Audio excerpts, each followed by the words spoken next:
Mason Crosby.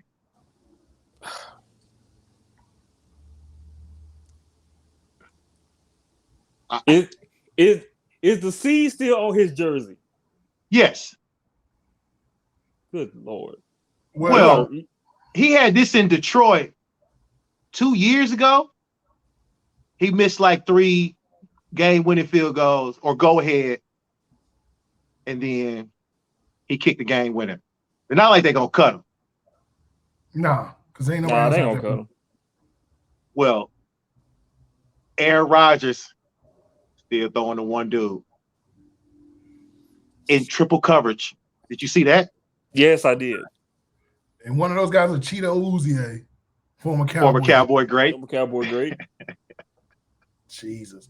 Devontae is unreal, man. Look, I got to give Devontae credit. He's elite.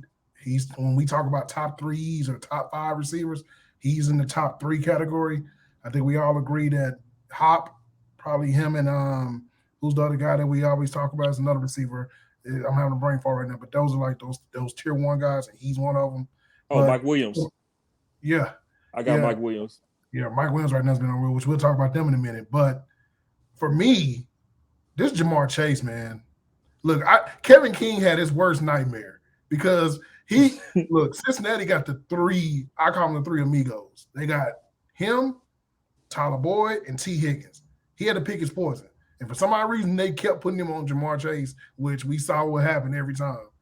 And that play that Joe Burrow did before the half was crazy. He the mark. It didn't matter whether it was Higgins or Boyd. They was going after his ass. Yes. Green Bay survives 25-22.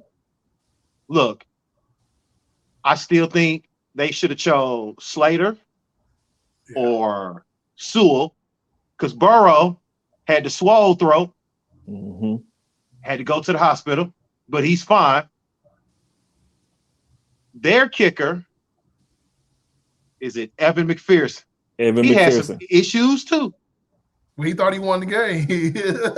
and he missed 2 field goals. Of course. Okay, did you see the one where he celebrated? Yes, that was okay. According to people that were there, it looked good because of the angle that was kicking in. It looked good.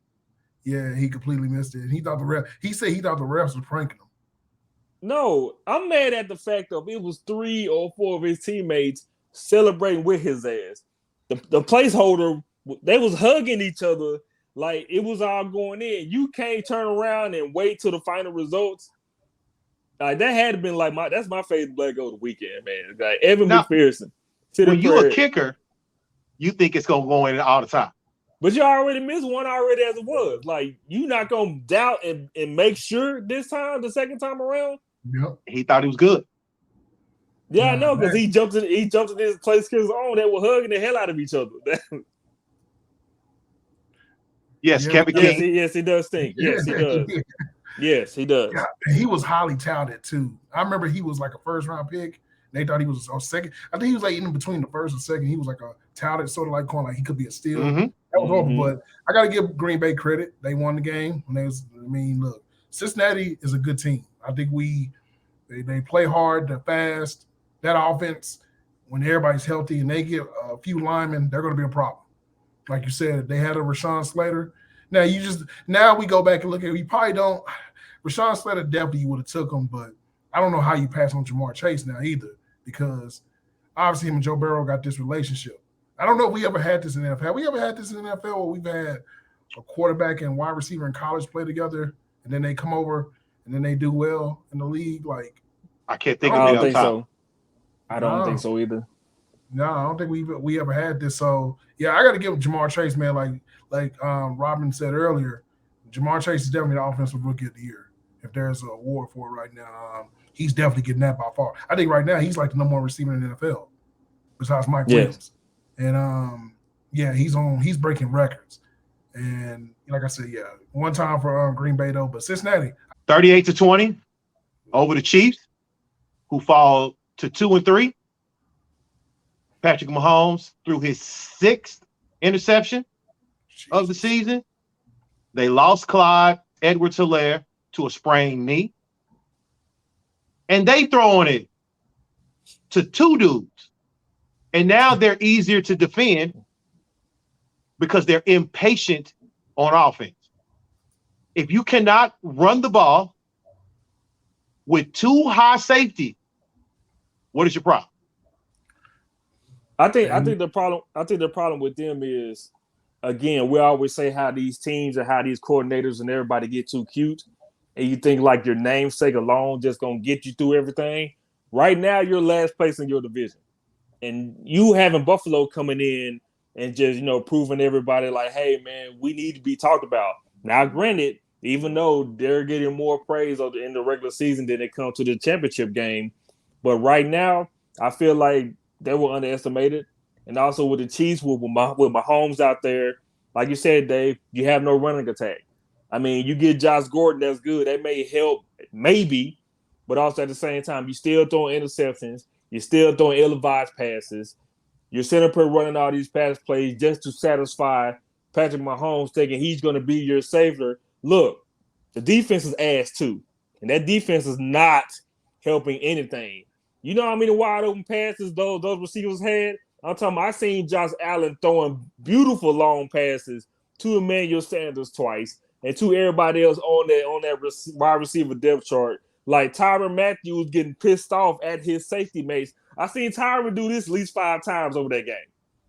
He's like, the dude's sick of that shit because that's how much they were getting beat. That defense is terrible. The defense is bad. I'm glad Buffalo exposed them, even more so toward Mahomes throwing these interceptions and just out there just doing what he wants to do. Stop the no-look passes, stop the sidearm passes, like try to get back to the basics or whatever that you need to do, but something has to give here. You can't be bad on both sides of the football going against a Buffalo team that has more to prove than anything ever since week 1, since they lost against Pittsburgh. Well, see, my thing is this, and I believe it was Darby or one of the guys brought it up. Clyde Edwards-Helaire was supposed to be the balancer for the offense, right? He is not as good as we thought he was, and now he has a MCL injury. And not only does he have an MCL injury, Dave, you mentioned they only throw to 2 people. Tyreek Hill now has an MCL injury. Mm-hmm. And, yeah, I mean, for Buffalo, and shout out to Paul mentioned they're the number 1 offense and defense in the AFC, I think in the NFL in general. The schedule has played a little favor to them because their schedule was sort of light in the draws the first few weeks, and they played well versus Chiefs. But if you're the Buffalo, you know who they're throwing to. You just throw Tre'Davious White out there on Tyreek Hill and just hope the best of it. You'll figure out something with Kelsey. This is a Chiefs team, I think, that's complacent. Their star gunner, he's turning to Brett Favre a little bit, right? Like we see in the Brett Favre tendencies, like he's just gunning it. And look, we kill Romo for doing those things, right?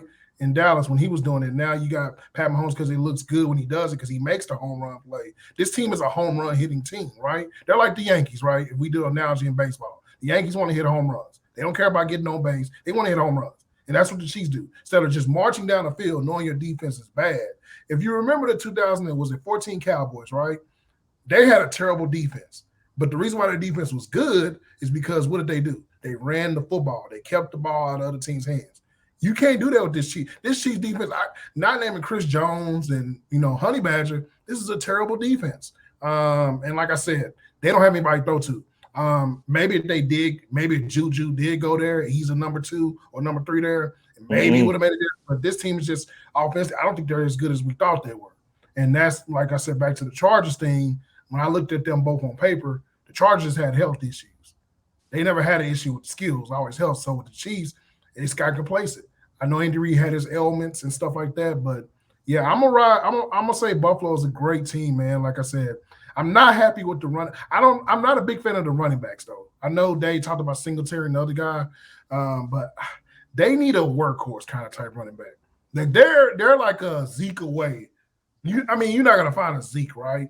But if they had something similar to a guy that can get you 25 to 30 carries, this team is unbeatable. I agree. But I also think they unleashed Josh Allen in the running game. So if he is their 3rd running back, I think they're fine. They gave a lot of extra carries to Moss. That's the other running back. Ooh, sorry about that. But the Chiefs' problem is if they can't run with 7 in the box, it's no good. And they're not wanting to take anything short. Okay. It's going to be another problem. The question is this Super Bowl loser hangover? Victory. And I think Detroit Lions are just cursed forever. But did you see that? And okay, before I let I know Dave, I know. Go ahead. We were talking about this on the Hangouts. You're 0-5. And as much as we like seeing Dan Campbell post game, seeing Dan Campbell weeping and sobbing, man, I don't think this is good enough to keep your job at this point. No, I don't think this needs to be shown at all, dog. I know it hurts. You love your team, you love your players so much, but when it gets to the point where you're doing this now and it's not even half of the regular season, I think they maybe might be looking for another direction. You can't weep after losing 5 games in a row, bro. You can't do that. Bro, they gave him a 6-year contract. Because you only 5 games in, Dave. You only 5 games in. Yes. Your man's Geno Smith. Okay. Good old Geno. Russell Wilson tore a tendon on his middle finger of his throwing hand. He's out 4 to 8 weeks. And it's welcome to the Geno Smith experience. He looked good. He was and great. Like Jameis, you got the full Geno on Thursday. It was wonderful. I mean, he had 6 or 7 pass completions in a row, Dave. Oh, he looking good. You know how happy I was when he got in, but in the fourth quarter, it's unfortunate. Now, look, I don't think his interception was his fault because I feel like the receiver did trip over his own feet and try to sit. Like, you trip over your own feet, fam, and then you asking for a damn flag. Corner never touched your ass. And that right there, like, that really disappointed me because our boy Geno, kept him in the game for that whole second half, Dave. And another thing that I do want to mention about that, as far as like when it goes to medical staff, of course I'm not a doctor, but I seen how Stafford really turned everything around with his, little finger injury that he had.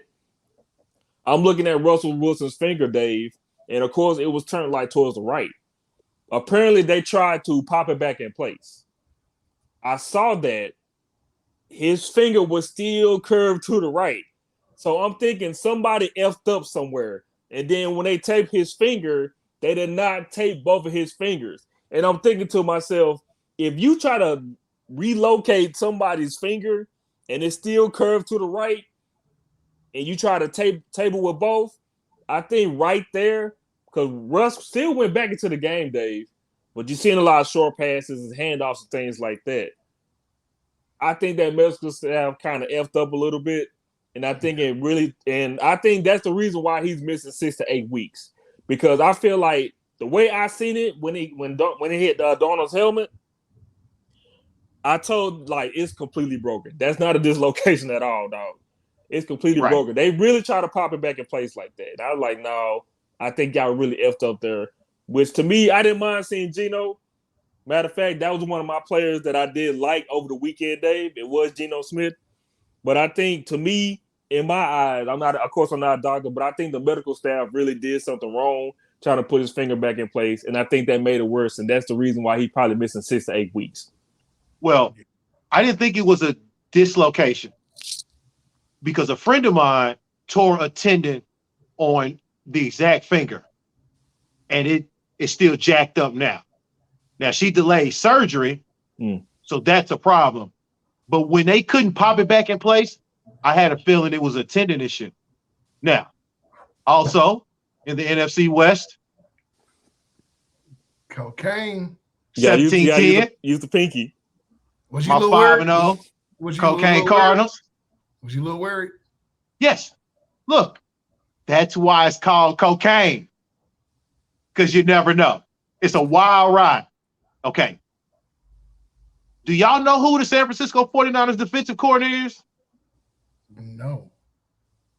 former Eagle linebacker, D'Amico Ryans. You know what? You are they correct. are a top 10 pass defense, averaging 5.3 yards a reception, I think, somewhere around there. They got a legit defense. They got a legit defense with Hendo's boy, Fred Ward, leading the way. My Cardinals are 5-0. I think they are now a full 2 games up on everybody. That's correct. As of today, it should be 2. Yes, they are. They are 2. Well, no, they're only 1 game up because if the Rams. Oh, the Rams are 4-1. Rams 4-1. Yeah, Rams 4-1. But okay. I will say this though, with your pick about the NFC West, having those 4 teams, it may not happen now, obviously, with those 2 bottom teams, especially with the Seahawks, and I don't think the 49ers will. But I got to give it to the Cardinals. Defensively, they play well. I know Trey Lance is a young quarterback or whatever. I'm still waiting on Brandon Ayuk. Has anybody seen Brandon Ayuk anywhere? My fantasy team sure has him. Yeah, Kittle is out. Of course, this is verbatim every year for him. So, it is what it is. The Cardinals are the real deal. So when we talk about these NFC teams, each team has each division has the pretty much clear cut. So we look at the NFC East. We got Dallas. Yes. We got Green Bay in the NFC North. Yep. We got Tampa Bay in the NFC South. And we got Arizona. All these teams only have 1 loss or no loss. Is Arizona the best team, or they just got the luckiest schedule? Or we wouldn't say that. They just got the best record. Okay. So Tampa and the Cowboys have looked the best to me. Oh. Yeah, I think Green Bay's sort of turned it around a little bit because I don't want to go against Aaron Rodgers. If I had to trust between all these teams and their quarterback situation, although I think Dak is right there with Aaron now as far as his play, I think Aaron Rodgers, if they had to win the game for the quarterbacks, Kyler Murray is great. He's probably the MVP right now, right? I think him and Dak and Josh Allen are probably the 3 best players in football right now. But it's going to be interesting to see. But I'll tell you what, that Rondale Moore, that catch he made on the sideline. My God. Rondale Moore was still in the draft. I think he went to Tulane, if I'm not mistaken. Yes. Rondale Moore is the truth. And look, when you got D-Hop out there, this Arizona team is great. Look, I was very hard on Coach Kingsbury, but look, he's proven me wrong. Him and the guy we'll probably talk about next, but Arizona is legit, man. They're dangerous. You don't want to play them in Arizona because that's where all hell breaks loose. I don't even think it's that. I think now that they can show they can win on the road too, I think that's even more dangerous for them. We know about what they can do at home. Even though I still feel like at home they still do goofy stuff, but winning on the road big now, as they've been doing, I think that makes them even more dangerous. Let's stay in the NFC. The second best team in the NFC? I say that I trust. That you trust? Now, I love my Cardinals. I think they may be the most trusted team. Agreed. Because their matchup, and I think BMO's going to bring this up, the Tampa game came down to a little weird scenarios, a weird, could have called a penalty, maybe something happens. Dak hadn't thrown a football in about months, a year. From that point in the simulation, they still look that good. But like I said, man, I'm going to say it. I'm probably going to get killed for this. I think Treven Diggs is the best corner in football, y'all. I know he's going to give up the home run play, but he ain't giving it up like that. Bro, I don't know if I've ever seen this before. Not like this. I know Asante's family had a year. Richard Sherman had a couple of years where he had 7 or 8 picks. But I don't know if I've seen a guy do it like this, where you throw it to him, and there's a chance. He could have had 3 picks in that game. He dropped one. There was one that was on out of bounds where he caught it. And this boy is just making plays, man. BMO, I'm going to give it to you. BMO was talking about this pre-draft about him, and BMO was raving. And I said, man, that Jamar Chase game hurt him. Because, boy, that's all we saw. Me and Dave were talking about it. This Diggs kid is getting killed by Jamar Chase in the national championship. And it dropped his stock. But BMO, I'm going to give it back to you there. I think that may be the most trouble. BMO, this is all you, man, because what is it with Treven Diggs? Is it just is he lucky? Because why are teams challenging him? After a while, you probably got to say to yourself, we probably shouldn't throw to him. And Dave brought up a coach, by the way. He was talking about, is that who I think it is? The Cowboys defensive, the DB's coach, the legend, the dreads himself, number 31. Al Harris. Yes, that's correct. I mean, I think teams now, of course, you see the 6 interceptions, which is towards the Cowboys record, by the way. He's on pace to break Everson Wall's record. Everson Walls had 11 interceptions in the season. I think with Treven Diggs, I didn't drop myself on him after his rookie season because I still felt like he has a lot of potential there, you know. And we have seen this before, Hendo. It's just the fact that we never seen this from a Dallas Cowboys cornerback. That was the issue.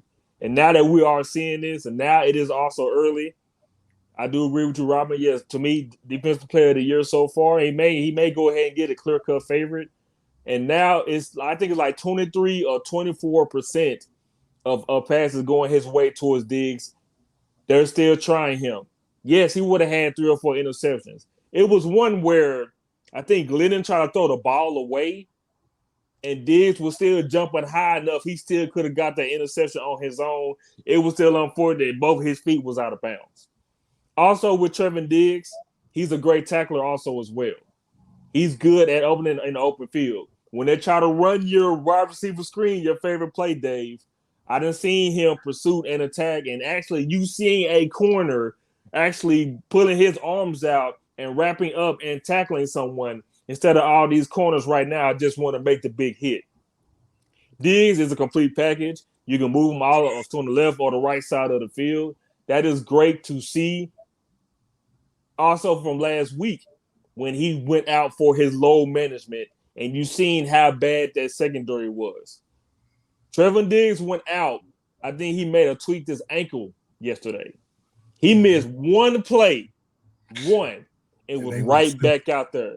Because I think what happened last week against Carolina, I think Trevor's like, nah, F this, bro. I'm just going to have to just play on his ankle right now.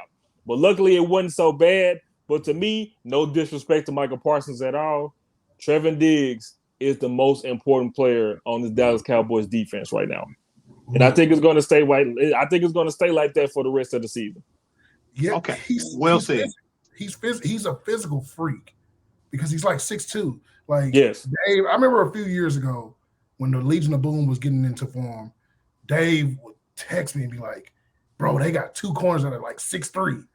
This is unheard of. Everybody's huge in the secondary. And then, of course, you had Earl Thomas, who wasn't as tall as everybody, but he was a hitter.